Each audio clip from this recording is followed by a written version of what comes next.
लक्ष्मीनारायण गायपेली मानसरोवर 2 बार 4,52,000 రూపాయలు గాయపల్లి లక్ష్మీనారాయణ 2 बार చూడిపోతుంది వెళ్ళిపోతుంది 4,52,000 రూపాయలు मानसरोवर गायपल्ली लक्ष्मीनारायण 1, 2, 3 बार మరమగ్గంపై నేసిన కండువాను 4,52,000కు తీసుకున్న లక్ష్మీనారాయణ గాలిపల్లి గారు.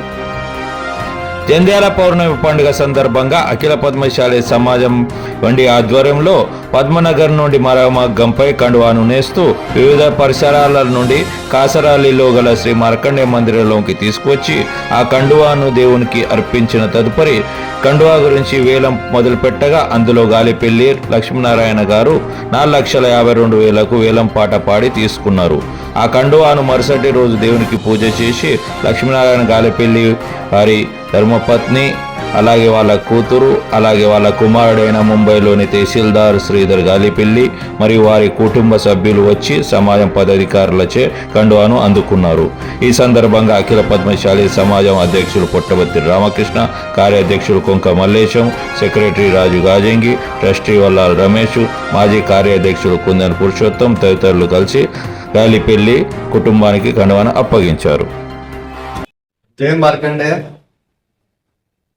ప్రతి సంవత్సరం మాదిరిగానే రాఖీ పౌర్ణమి రోజు అఖిల పద్మశాలి సమాజం దివాణి తరఫున మన యొక్క చేతి మొత్తంపై వస్త్రము నేర్చుకుంటూ పద్మనాభ నుండి కాసరలో మనం రావడం ఆనవాయితీ. ఏదైతే ఈ యొక్క వస్త్రం చాలా పవిత్రమైనదిగా మనము మన యొక్క సమాజ బాంధవులు భక్తులు భావిస్తూ ఉంటారు. ఈ యొక్క వస్త్రం దక్కించుకున్న వారికి వారి యొక్క కోరికలు నెరవేర్చడానికి ప్రగాఢ నమ్మకం ఆ యొక్క నమ్మకం ఉన్నది కాబట్టి దీంతో ఎక్కువ సంఖ్యలో దాన్ని ఎక్కువ వేడుకలో పాల్గొంటారు. ముఖ్యంగా ఈ యొక్క పవిత్రత ఏంటిదంటే రాఖీ పౌర్ణమి రోజు మన యొక్క పూర్వ పుట్టినదిగా మనకి చరిత్ర చెప్తున్నది. ఆ పూర్వ పుట్టిన కులం మన యొక్క పద్మశాలి యొక్క కులం కాబట్టి ఈ పూర్వ పుట్టేటువంటి యొక్క రోజున చేతి మొగ్గంపై వస్త్రం దక్కించుకోవడము మీకు చాలా అదృష్టవంతులు. ఇది 3వ సారి తీసుకున్నారు మీరు. గాలిపల్లి లక్ష్మీనారాయణ గారు, అదేవిధంగా శ్రీధర్ గారు, మొత్తం సకుటుంబానికి నేను సమాజంతో ధన్యవాదాలు చెప్తా ఉన్నాను. ఎందుకనగా ఇది ఈ యొక్క వస్త్రం దక్కించుకోవడం, అదేవిధంగా సమాజానికి కూడా మీరు ఒక మంచి మెసేజ్ ఇచ్చినట్టుగా భావిస్తా ఉన్నాను. కాబట్టి మీరు మీ కుటుంబం చాలా సుఖ సంతోషంతో సౌభాగ్యంతో ఉండాలని ఆ యొక్క మార్గం 3 సార్లు తీసుకున్నాం. మీకు ఎలా అనిపిస్తుంది? ఆనందంగా అదృష్టం.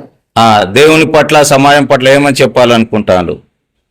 మంచి అనిపిస్తుంది.